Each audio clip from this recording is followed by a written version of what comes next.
riddle. Is this the end before we've even begun?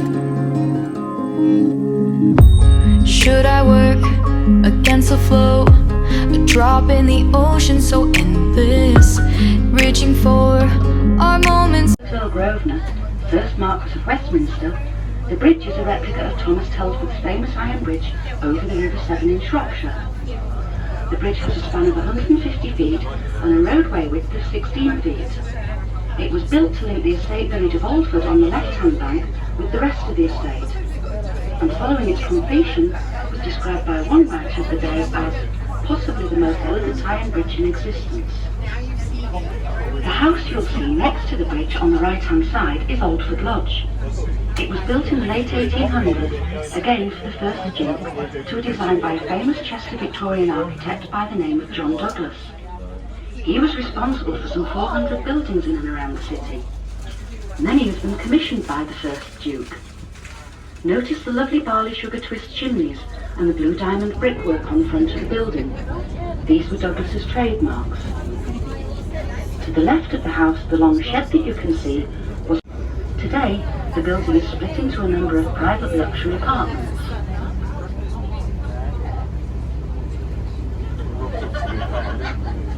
This stretch of the river is known as Dee Ford. It was the site of a Roman ford in the 1st century AD. Even today, the river here is quite shallow, and it's possible for an adult to walk across at this point without getting wet much above chest height.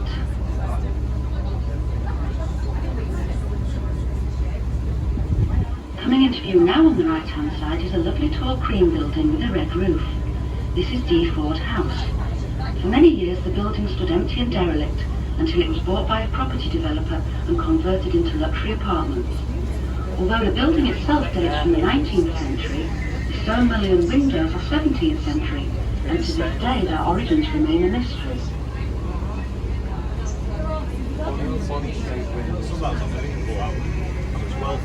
The suburb through which we are now passing is Bourton, known originally as Spittleborton, as this was the site of the city's leper hospital.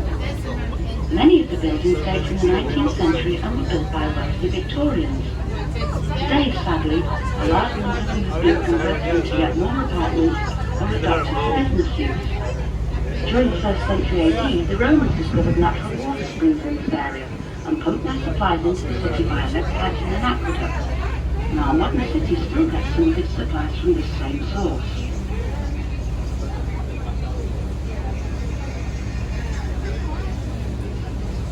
Take note now of the lovely little church perched on the hill.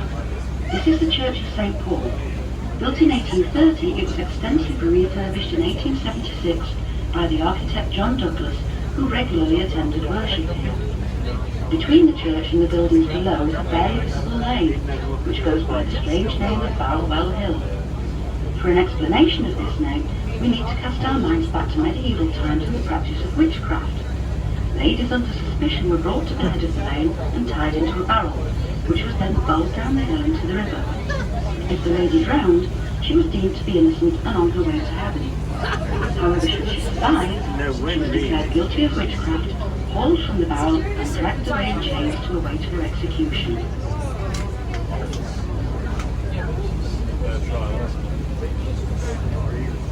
Now look out for an overgrown and cultivated piece of land. This is Gallows Hill, and is the place where for 200 years these and more general executions were carried out.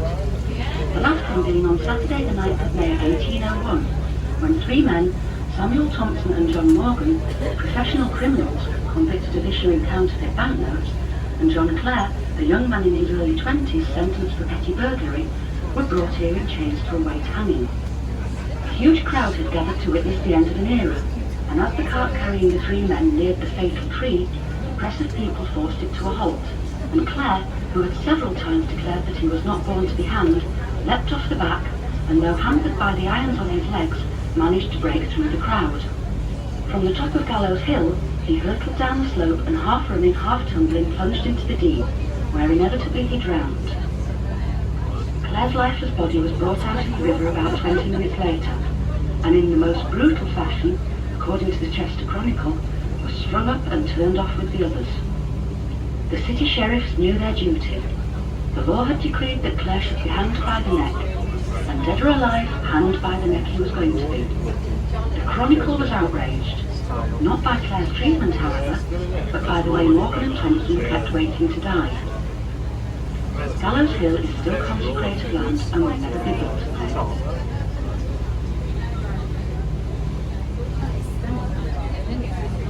Up ahead now, still on the right and partially hidden amongst the trees, is a tall red brick building, very much in the style of a fairy tale castle. This was once the home of the writer Thomas Hughes, best known as the author of Tom Brown's School Days. As a member of the legal profession, Hughes moved to Chester in 1882 as a county court judge, and had this beautiful riverside mansion built, naming it Huffington House after the small town in Berkshire where he was born in 1822. Today, Huffington House has the distinction of being one of the few 19th century riverside properties to remain a single private dwelling.